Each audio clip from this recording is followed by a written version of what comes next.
Hello everybody, back with one of my quick little episodes. Don't know if anybody's out there watching, give me a wave or something if you are. This isn't actually the post I was going to do. I've got to change my mind at the last minute, so I'm just kind of making this up as I go along, but it's something I just felt like I wanted to do. Quick brief little history. I left Garforth Comprehensive at the age of 16 in 1986 and went straight from comprehensive school to full-time college for 2 years doing graphic design. Hiya Paul. And then did another year in advertising and marketing. So this is back in the 80s, late 80s. I did about a year freelancing in different agencies and stuff. Hello Claire. And I eventually got a full-time salaried position in around about 89-90 as a designer and a marker visualizer, which is somebody who draws things up with marker pens in a large corporate signage company, doing signage schemes for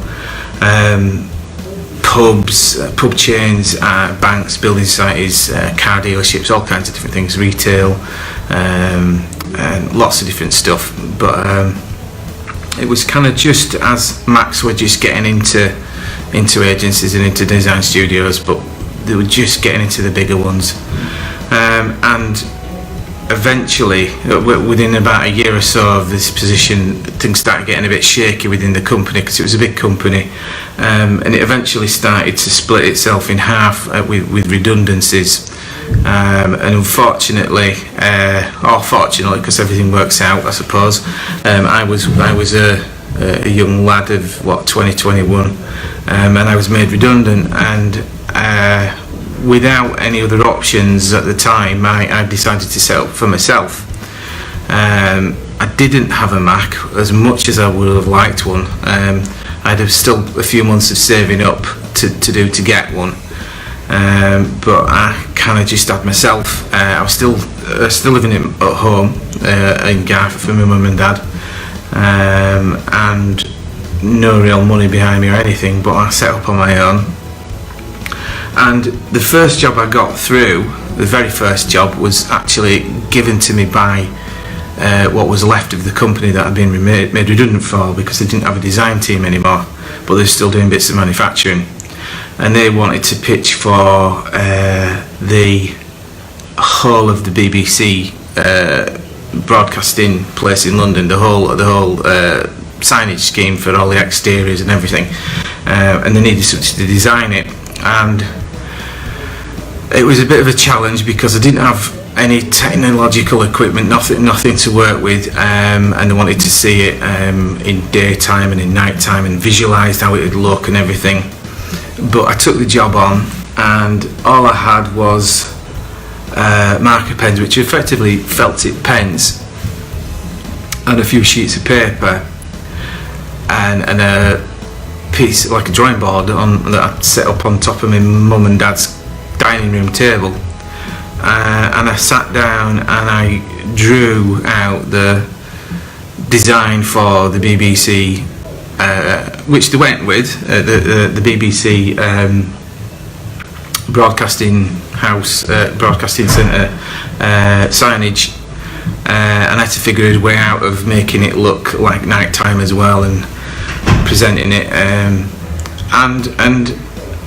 without any resources other than myself and a handful of felt tip pens, I did it. Like I say, just on my mum and dad's dining room table. That was my first ever job that I did working for myself, and this is kind of what it turned out like. I mean, this is, like I say, it's just felt tip pens, and pre-Mac, and the way that I got around making it look like night time is very, very clever. It's like technology. Look at that. I just put one of them on it and it just looks like it's at night time. So why am I doing this? Why am I doing this broadcast or whatever, Facebook Live? Is, everybody has to start somewhere. and when you start off, sometimes you might not have the resources in terms of material resources, and maybe the only resource you've got is yourself, and you might just be, you might have a handful of felt tip pens or whatever it is, the very basics of materials that you have available, but you make it work. And from then on, I went on and did other things, and before not too long, I managed to get enough to sort myself out, and got a bit of a loan from the bank, and got myself a Mac for probably a couple of grand, which was a lot of money for such a poor spec machine compared to what you get nowadays. So that's it. It's kind of like, if you've got a passion and a dream and the talent and the training behind you, and you've got that ability within you to do it, you'll find a way. And I do love my technology now. I've got a Mac, and it's just an amazing tool, and I use it every single day, and I've used it ever since the early 90s. But having that sort of ability to just do it with raw stuff, and just nothing but yourself, it's equipped me to be able to use the more technological stuff in a greater depth and a greater capacity than probably a lot of other people might be able to do.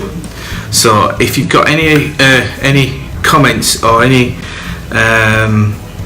stories or anything that reflects on how you might have started with not much, or you've been in a situation where it's been tough, and you've kind of I suppose had to start at the bottom and just use the resources that are only yourself, that might encourage other people out there who are starting and thinking, oh God, how am I going to do this?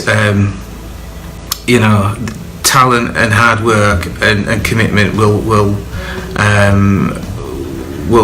see you through, hopefully, and just self-belief. And I ran that business for probably about 3 or 4 years, and then through one thing or another, I went back into salaried for a long time after that, which I learned just as much, working for somebody, and then eventually came around to working on my own again later on in life. So it's been a journey, and I've learned a lot on all the 30 plus years I've been doing all this stuff. So I'd love to hear on your comments what stories you might have about how you've kind of started at the bottom and use whatever resources you've got available. Hello Mike, how are you doing?